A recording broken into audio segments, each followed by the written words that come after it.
എല്ലാവർക്കും നമ്മുടെ പുതിയൊരിടയിലേക്ക് സ്വാഗതം. അപ്പോൾ ഞാൻ ഇന്ന് വന്നിരിക്കുന്നത് എന്നാന്ന് വെച്ചാൽ നമ്മൾ കഴിഞ്ഞ വർഷം വിഷുവിന് കണിക്കൊന്ന പൂവിൻ്റെ ഒരു തൈ നട്ടായിരുന്നു ഇല്ലേ. അപ്പോൾ അത് എന്തിനാണ് നട്ടതെന്ന് വെച്ചാൽ നമുക്ക് കണിക്കൊന്നയുടെ ഒരു തൈ വേണമായിരുന്നല്ലേലും. അപ്പോൾ എന്താണെന്ന് വെച്ചാൽ ഞാൻ പറയാം. നമ്മൾ അന്ന് ആ വീഡിയോയിൽ പറഞ്ഞിട്ടുണ്ടായിരുന്നു, നമ്മളൊരു ദിവസം ആണെങ്കിൽ എന്താ പറയുക കണിക്കൊന്ന വിഷുവിന് കഴിഞ്ഞ വർഷം മേടിക്കാൻ വേണ്ടി പോയി. അപ്പോൾ ചുമ്മാ ഇങ്ങനെ പോയപ്പോൾ നമ്മൾ വീടുകളിൽ നിന്നാണ് മേടിക്കുന്നത്. അപ്പോൾ ഏനാതിലൊക്കെ ഉണ്ട്, അവിടെ ഇപ്പോൾ വെട്ടിക്കളഞ്ഞാറില്ല. അപ്പോൾ അത് നമ്മൾ ഒരു വീട്ടിൽ നമ്മുടെ ഇവിടെ തന്നെ ഉള്ള ചുമയാണ് ഗൈസ്. അവിടെ ചെന്ന് ഞങ്ങൾ കണിക്കൊന്ന ചോദിച്ചപ്പോഴത്തേക്ക് ആ വീട്ടിലാണെങ്കിൽ കണിക്കൊന്നയുടെ മരം നേരെ നിൽക്കുവാണ്, അതിനകത്ത് നിറച്ചും പൂവുണ്ട്, ഞങ്ങൾക്ക് കാണാനും പറ്റും. അപ്പോൾ ഇവർ പറയുമോ ഇവിടെ കണിക്കൊന്നൊന്നുമില്ല, തരാൻ പറ്റൂല എന്നൊക്കെ ഏതാണ്ടൊക്കെ പറഞ്ഞു കേട്ടോ. അപ്പോൾ അങ്ങനെ പറഞ്ഞപ്പോൾ നമുക്ക് ഭയങ്കര വിഷമമായി പോയി. അപ്പോൾ അന്ന് തന്നെ നമ്മൾ സങ്കടം മാറ്റാൻ വേണ്ടി വിഷുവിൻ്റെ തലേന്നാണ് പോയി ചോദിച്ചിരുന്നത് വെച്ചാൽ അന്നേരമല്ലേ നമ്മൾ കണി വെക്കുന്നത്. പിറ്റേ ദിവസം തന്നെ ഞാൻ പോയി അച്ഛയായിട്ട് പോയി, ചേട്ടായി ഞാനും അച്ഛനും കൂടി അമ്പലത്തിൽ പോയിട്ട് തിരിച്ചു വന്ന വഴി ഒരു ഇത്രയുള്ളൊരു കണിക്കൊന്നയുടെ ഇത്ര ഉണ്ടെന്ന് തോന്നുന്നു. ഏകദേശം ഇത്ര ഉള്ളൊരു കണിക്കൊന്നയുടെ തൈ നമ്മൾ മേടിച്ചുകൊണ്ട് വന്നായിരുന്നു. അപ്പോൾ അത് ഒരു ബഡ് ചെയ്ത തൈ ആട്ടോ ശരിക്കും പറഞ്ഞിട്ടുണ്ടെങ്കിൽ. എന്തോ പുറത്ത് എന്തോ വെച്ചിട്ട് എന്തോ തുടങ്ങുന്നൊരു പേരാണ്. അന്ന് ഞാൻ ആ വീഡിയോയിൽ കറക്റ്റ് പറയുന്നുണ്ട്. കണിക്കൊന്ന നടൽ എന്ന് പറഞ്ഞൊരു വീഡിയോ ആണ്, എല്ലാവരും കാണുവാണെന്ന് പോയി നോക്കണം.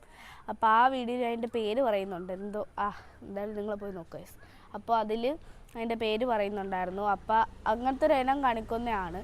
അപ്പോൾ എന്തായെന്ന് വെച്ചാൽ അതിൻ്റെ പ്രത്യേകത എന്താണെന്ന് വെച്ചാൽ 8 മാസം കൊണ്ട് പൂവിടും. പക്ഷെ നമ്മുടെ കണിക്കൊന്ന 7 മാസം കൊണ്ട് പൂവിട്ടു കേട്ടോ.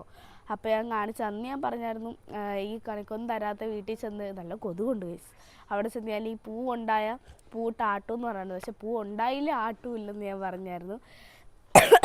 അപ്പോൾ പൂവ് എന്തായാലും ഉണ്ടായിട്ടുണ്ട് കേട്ടോ.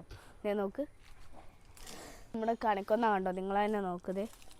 ഇതിലെല്ലാം ഒരു ശിഖരത്തിൽ പോലും പൂവില്ലാതെ ഇല്ലാതെ ഈ കാണുന്ന കുനിക്കാട്ട് ശിഖരത്തിൽ വരെ പൂവുണ്ട് ഗൈസ്. ഇതേ ചെറിയ ശിഖരം ഉണ്ടായി വരുന്നതിൽ തന്നെ പൂവാതെ.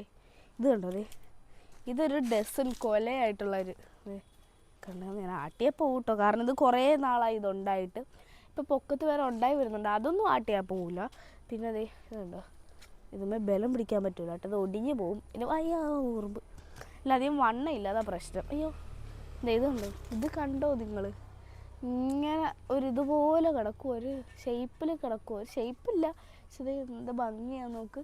ദേ അവിടെ കണ്ടോ, അതിന് തുമ്പിലെന്തേ പൊക്കത്തോട്ടൊക്കെ നോക്ക് നിറച്ച് കാണിക്കുന്നതേ. ഈ ശിഖരത്തിലാണ് ശരിക്കും പറഞ്ഞാൽ ആദ്യമായിട്ട് ഉണ്ടായി നിറച്ചും ഇതുമാതിരി വന്നായിരുന്നു. എന്നിട്ടത് മൊത്തം താഴെ വീണ് പോയി. എന്നിട്ട് രണ്ടാമത് വീണ്ടും അവിടെ തന്നെ ഉണ്ടായി കേട്ടോ. പക്ഷേ ഈ കണിക്കൊന്നയുടെ ഒരു ഷോർട്ടേ ആയിട്ടായിരുന്നു, എന്നാലും ലോങ് ഞാൻ കാണിക്കാമെന്ന് ഞാൻ പറഞ്ഞിട്ടുണ്ടായിരുന്നു മറ്റേ വീഡിയോയിൽ. നമ്മൾ പൂവുണ്ടായി കഴിയുവാണെങ്കിൽ ഒരു വീഡിയോ ഇടാമെന്ന് പറഞ്ഞായിരുന്നു. അപ്പോൾ ആ വീഡിയോയിൽ പറഞ്ഞാണ്.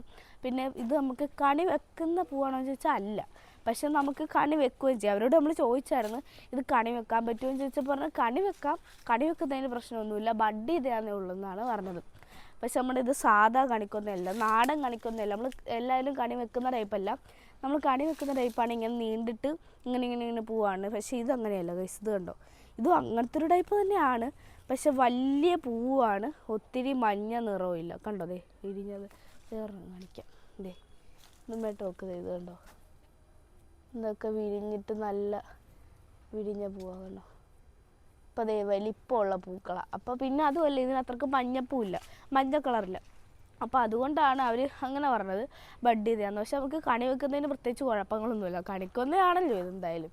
അപ്പോൾ കണിക്കൊന്നയാണ്. അപ്പോൾ അതേ ഇത് നമ്മൾ ഇപ്രാവശ്യം കണി വെക്കുകയും ചെയ്യും കേട്ടോ. പിന്നെ വേറൊരു കാര്യം ചെയ്യാം, നമ്മളാ ചോദിച്ച വീട്ടിലെ കണിക്കൊന്ന അത് കഴിഞ്ഞപ്പോഴത്തേക്ക് നമുക്ക് തന്നില്ലല്ലോ, ഉണങ്ങിപ്പോയി ഗൈസ്. അത് എന്നാന്ന് വെച്ചാൽ ദൈവത്തിന് വേണ്ടി നമ്മൾ കണി വെക്കാൻ വേണ്ടി അത്ര ഇതായിട്ട് ചോദിച്ചിട്ട് അവർ തന്നില്ലല്ലോ. അപ്പോൾ ദൈവം എല്ലാം കോപിച്ചും കാണും. അപ്പോൾ അത് കരിഞ്ഞു, എന്തോ ഇടിമിന്നൽ വന്നതാന്ന് തോന്നുന്നു. ഇവിടെ ഭയങ്കര ഇടിയുള്ള ഒരു ദിവസം ഉണ്ടായിരുന്നു, അന്നേരം ഇടിമിന്നലായിട്ട് കരിഞ്ഞു പോയി ഗൈസ്.